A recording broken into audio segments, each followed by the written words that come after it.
ଜୀବନରେ କେବେ କେବେ ଏମିତି ସମୟ ଆସେ ନା ଯେତେବେଳେ ଲାଗେ ସବୁକିଛି ରୋକିଗଲା। ଚେଷ୍ଟା କଲେ ମଧ୍ୟ ଫଳ ମିଳୁନି। ସ୍ୱପ୍ନ ଦେଖିଲେ ମଧ୍ୟ ସେଗୁଡ଼ିକ ଦୂରରୁ ସରିଯାଉଛି। ସେତେବେଳେ ଲୋକମାନେ ଭାବନ୍ତି ଭାଗ୍ୟ ଖରାପ, ସମାଜ ଖରାପ, ପରିସ୍ଥିତି ଖରାପ। କିନ୍ତୁ ସତ୍ୟ କ'ଣ ଜାଣିଛ? ଅଧିକାଂଶ ସମାଜରେ ଆମର ଦିଗ ଖରାପ ଥାଏ। ଆମେ ଡିଷ୍ଟ୍ରାକ୍ସନରେ ଫସିଯାଉ ଏବଂ ଆମେ ନିଜକୁ ସମୟ ଦେଇନଥାଉ। ତେଣୁ ମୁଁ ତୁମକୁ କହୁଛି, ଯଦି ସତରେ ଜୀବନ ବଦଳାଇବାକୁ ଚାହୁଁଛ ତେବେ ମାତ୍ର 1 ମାସ ପାଇଁ ଗାୟବ ହୋଇଯାଅ। ଦୁନିଆରୁ ନୁହେଁ, ନିଜର ଖରାପ ଅଭ୍ୟାସରୁ, ଅନାବଶ୍ୟକ ମିଳନରୁ, ସେହିସବୁ କଥାରୁ ଯାହା ତୁମକୁ ଦୁର୍ବଳ କରୁଛି। 1 ମାସ ପାଇଁ ଗାୟବ ହେବାର ଅର୍ଥ ହେଉଛି ନିଜ ଲକ୍ଷ୍ୟ ସହିତ ନିଜକୁ ଲକ୍ କରିଦେବା।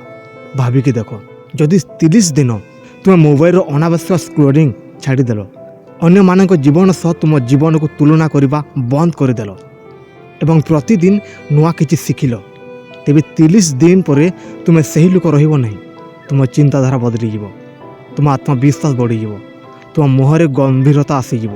ତେଣୁ ଦୁନିଆ ତୁମକୁ ସେତେବେଳେ ମୂଲ୍ୟ ଦେବ ଯେତେବେଳେ ତୁମେ ନିଜକୁ ମୂଲ୍ୟ ଦେବ। ଏବେ ତୁମେ ସମୟକୁ ମୂଲ୍ୟ ଦେଉନାହିଁ, ସେଥିପାଇଁ ସମାଜ ତୁମକୁ ମୂଲ୍ୟ ଦେଉନାହିଁ। ତୁମ ସ୍ୱପ୍ନ ଚାହୁଁଛି ତୁମର ଧ୍ୟାନ, ତୁମର ପରିଶ୍ରମ, ତୁମର ଡିସିପ୍ଲିନ୍। ସ୍ୱପ୍ନ ସେମାନଙ୍କ ପାଖକୁ ଯାଏ ଯେଉଁମାନେ ତାକୁ ସତରେ ଚାହୁଁଛନ୍ତି।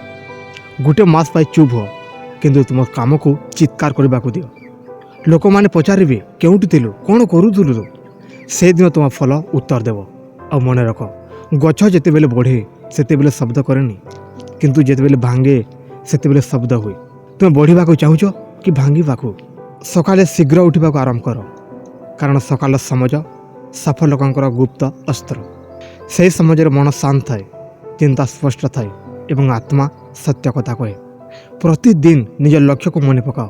କାହିଁକି ଆରମ୍ଭ କରିଥିଲ ସେଥିକୁ ମନେ ପକାଅ। ତୁମ ପରିବାର ସେହି ଆଶାକୁ ମନେ ପକାଅ ଯେଉଁମାନେ ତୁମ ଉପରେ ଭରସା କରୁଛନ୍ତି। ଗୋଟେ ମାସ ପାଇଁ ମଜାକୁ ପଛକୁ ରଖ। ଏଣ୍ଟରଟେନମେଣ୍ଟ ମାନେ ମନୋରଞ୍ଜନକୁ କମାଇ ଦିଅ ଏବଂ ନିଜ ଭବିଷ୍ୟତ ଉପରେ କାମ କର।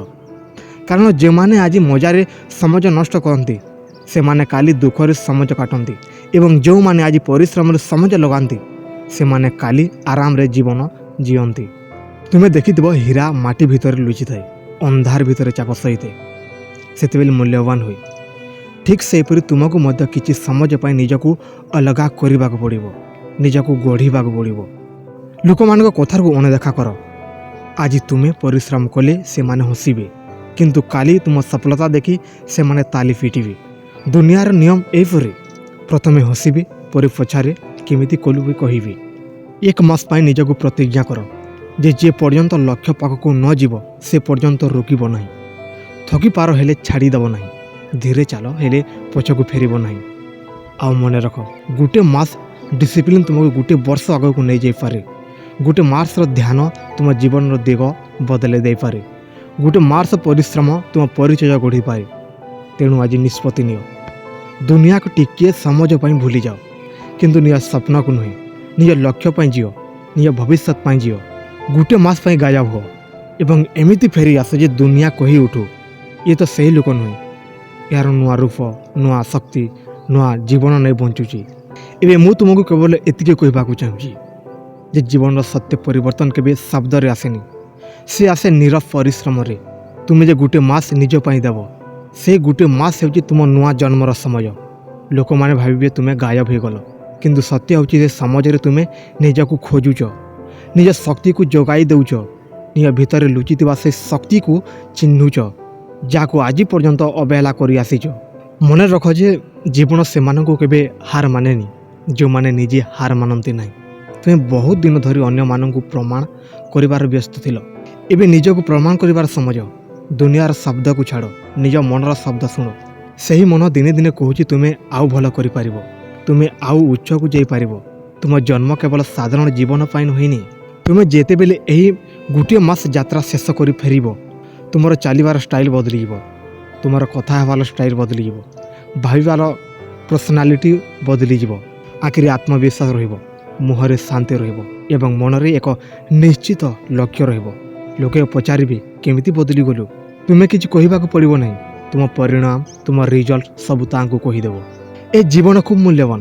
ପ୍ରତ୍ୟେକ ଦିନ ତୁମ ପାଖରେ ଗୋଟିଏ ଅବସର ହିସାବରେ ଆସେ, କିନ୍ତୁ ସମସ୍ତେ ସେଟାକୁ ଲାଭ ଉଠାଇ ପାରନ୍ତି ନାହିଁ, କାରଣ ସମସ୍ତଙ୍କ ପାଖରେ ଧୈର୍ଯ୍ୟ ନାହିଁ, ଡିସିପ୍ଲିନ୍ ନାହିଁ, ଦୃଢ଼ ସଂକଳ୍ପ ନାହିଁ।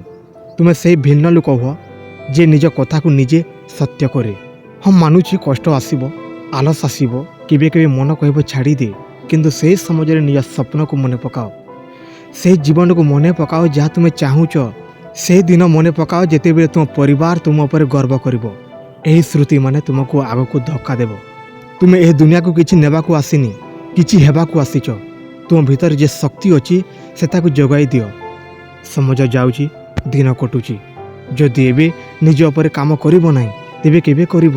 ତେବେ ଗୋଟିଏ ଦିନ ପଛକୁ ଦେଖି ପଶ୍ଚାତାପ କରିବ। ସେଥିପାଇଁ ଆଜିଠୁ ଆରମ୍ଭ କର, ଏହି ମୁହୂର୍ତ୍ତରୁ ଆରମ୍ଭ କର। ନିଜକୁ ଏତେ ଶକ୍ତିଶାଳୀ କର ଯେ ପରିସ୍ଥିତି ତୁମକୁ କଣ୍ଟ୍ରୋଲ କରିପାରିବ ନାହିଁ। ନିଜ ମନକୁ ଏତେ ସ୍ପଷ୍ଟ କର ଯେ ନେଗେଟିଭ୍ ଚିନ୍ତା ଥିବାକୁ ସ୍ଥାନ ମିଳିବ ନାହିଁ। ନିଜ ଲକ୍ଷ୍ୟକୁ ଏତେ ବଡ଼ କର ଯେ ଛୋଟ ଛୋଟ ବିକ୍ଷେପ ତୁମକୁ ହଟାଇ ପାରିବ ନାହିଁ। ଗୋଟିଏ ମାସର ନୀରବ ପରିଶ୍ରମ ତୁମକୁ ସେଇ ଉଚ୍ଚତାକୁ ନେଇଯିବ ଯେଉଁଠାରେ ଶବ୍ଦ ନୁହେଁ, କାମ କଥା କହିବ। ଯେତେବେଳେ ତୁମେ ଫେରିବ, ତୁମେ ପୁରୁଣା ହୋଇ ରହିବ ନାହିଁ। ତୁମେ ହେବ ଏକ ନୂଆ ରୂପ, ନୂଆ ଚିନ୍ତା, ନୂଆ ଜୀବନର ଆରମ୍ଭ। ତେଣୁ ଦୋସ୍ତ, ଉଠ, ନିଷ୍ପତ୍ତି ନିଅ ଏବଂ ନିଜ ପାଇଁ ଗୋଟିଏ ମାସ ଦିଅ। ଦୁନିଆ ଟିକେ ସମାଜ ପାଇଁ ଭୁଲିଯାଅ, କିନ୍ତୁ ନିଜ ଲକ୍ଷ୍ୟକୁ ନୁହେଁ। ଆଜିର ନୂଆ ନିଷ୍ପତ୍ତି କାଲିର ଭବିଷ୍ୟତ ଲେଖିବ। ମନେ ରଖ, ସଫଳତା ଦୂରେ ନୁହେଁ, ସେ ତୁମ ଡିସିପ୍ଲିନ୍, ତୁମର ହାର୍ଡ଼ୱାର୍କ ମଧ୍ୟରେ ଲୁଚିଛି। ଯେଦିନ ତୁମେ ନିଜକୁ ଜିତିଯିବ, ସେଦିନ ଦୁନିଆକୁ ଜିତିବା ସହଜ ହେବ। ଏବେ ତୁମ ହାତରେ ଅଛି, ପୁରୁଣା ଜୀବନକୁ ଧରି ରଖିବ କି ନୂଆ ଜୀବନ ତିଆରି କରିବ। ଯଦି ସତରେ ବଦଳିବାକୁ ଚାହୁଁଛ ତେବେ ନିଜକୁ ସମୟ ଦିଅ, ନିଜ ଉପରେ ଭରସା ରଖ ଏବଂ ଅଟକି ଯାଅ ନାହିଁ। ଗାଜବ ହୋଇଯାଅ କିଛି ଦିନ ପାଇଁ, କିନ୍ତୁ ଫେରି ଆସ ଏମିତି ଯେ ତୁମ ସଫଳତା ଦୁନିଆକୁ ପ୍ରେରଣା ଦେବ। ଏମିତି ହେଉ ନିଜ ପାଇଁ ଦିଆଯାଇଥିବା ସବୁଠାରୁ ବଡ଼ ଉପହାର।